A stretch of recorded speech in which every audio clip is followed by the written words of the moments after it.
Hallelujah, praise the lord. প্ৰভু যীশুৰ মধুৰ নামত আপোনালোক সকলোকে স্বাগতম জনালোঁ। আশা কৰোঁ আপোনালোক সকলোৱে ভালে আছে। প্ৰভু যীশুসকল সুন্দৰ দিন, সুন্দৰ বতৰ ঈশ্বৰে আমাক দিলে আৰু তেওঁৰ অনুগ্ৰহ আমাক সকলোকে ৰাখিছে। আহক আজি দিনটোৰ আৰম্ভণিতে আমি এটা ঈশ্বৰৰ বাক্য চাওঁ। আজি বাক্য আমি লৈছোঁ ৰোমিয়া 8 অধ্যায়ৰ 32 পদ। ইয়াত সুন্দৰ ঈশ্বৰৰ বাক্যই আমাৰ কাৰণে কৈছে, যিজনাই নিজৰ পুত্ৰকো মৰম নকৰি আমাৰ আটাইৰে কাৰণে তেওঁ সোধাই দিলে, সেই জনাই আমাক অনুগ্ৰহ কৰি তেওঁ সৈতে সকলো নিদিবনে? Hallelujah, praise the Lord. ঈশ্বৰৰ সুন্দৰ বাক্যৰ কাৰণে ঈশ্বৰৰ ধন্যবাদ দিওঁ।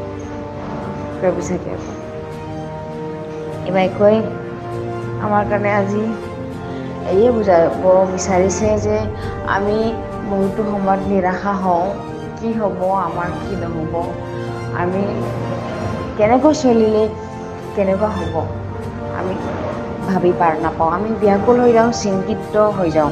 কিন্তু ঈশ্বৰৰ বাক্যই কি কৈছে, যিজনাই নিজৰ পুত্ৰকো মৰম নকৰি আমাৰ আটাইৰে কাৰণে তেওঁ সোধাই দিলে, সেই জনাই আমাক অনুগ্ৰহ কৰি তেওঁ সৈতে সকলো নিদিবনে বুলি কৈছে। Hallelujah, praise the lord. আমি যদি তেওঁৰ ৰাইজৰ কাৰণে ভাবোঁ, তেওঁৰ ৰাইজৰ কাৰণে উন্নতিৰ কাৰণে যদি আমি কিবা ভাবি আছোঁ, যদি আমি নিজকে জিৰ' বুলি ভাবি আছোঁ, নিজকে আমি একো নাইকিয়া বুলি ভাবি আছোঁ আৰু ঈশ্বৰৰ আগত আমি যাচনা কৰি আছোঁ, তেনেহ'লে ঈশ্বৰে আমাক নিদিব নেকি? নিশ্চয় দিব। কিয়নো তেওঁ নিজৰ পুত্ৰকো মৰম নকৰিলে পৃথিৱীৰ মনুষ্য জাতিৰ কাৰণে, আমাৰ কাৰণে তেওঁ নিজৰ পুত্ৰকো মৰম নকৰিলে। তেনেহ'লে আমি যদি তেওঁক খোজোঁ,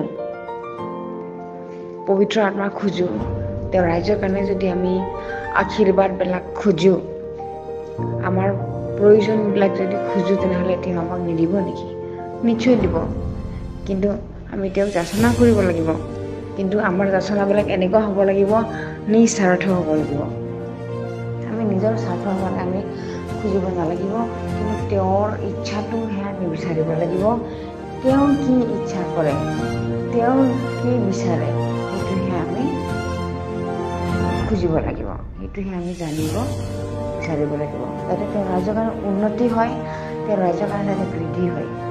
এনেকুৱাহে আমি যাচনা কৰিব লাগিব, কিন্তু নিজৰ স্বাৰ্থৰ কাৰণে আমি যাচনা কৰিব নালাগিব। Praise the lord. প্ৰভু চাকিসকল, আমি বহুতো সময়ত নিজৰ স্বাৰ্থৰ কাৰণে ভাবোঁ, কিন্তু ঈশ্বৰৰ ইচ্ছা হয় নে নহয় আমি সেইটো নিবিচাৰোঁ, কিন্তু নিজৰ ইচ্ছাটোহে আমি বিচাৰোঁ। সেইকাৰণে আমি তেওঁৰ ইচ্ছাটোহে বিচাৰিব লাগে। আৰু যদি আমি তেওঁৰ ইচ্ছাটো বিচাৰোঁ, তেনেহ'লে আমাৰ যিটো প্ৰয়োজনীয় আমি নকলেও তেওঁ দি দিব, তেওঁ নিশ্চয় দিব। আমি হালেলুয়া। মই বিশ্বাস কৰোঁ এই বাক্যৰ যোগেৰে আপোনালোক সকলোৰে আশীৰ্বাদ প্ৰাপ্ত হৈছে বুলি। আৰু আমি একেলগে প্ৰাৰ্থনা কৰোঁ। ধন্যবাদ, তুমি এনেকুৱা মহান ঈশ্বৰ হয়, যিটো তুমি আমাৰ কাৰণে নিজৰ পুত্ৰক মৰম নকৰিলা। প্ৰভু, আমাৰ ইচ্ছাবিলাক তোমাৰ হাতত থৈছোঁ, তোমাৰ সন্মুখত থৈছোঁ। প্ৰভু, তুমি আমাৰ ইচ্ছাবিলাক সকলোবোৰ জানা, কিন্তু আমাৰ ইচ্ছাবিলাক সদায় তোমাৰ ইচ্ছা নিচিনাকেই হওক।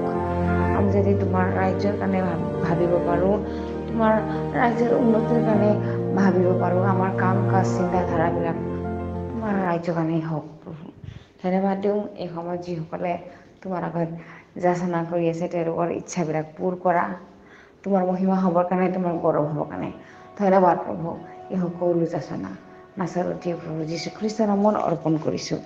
আমেন। Praise the lord.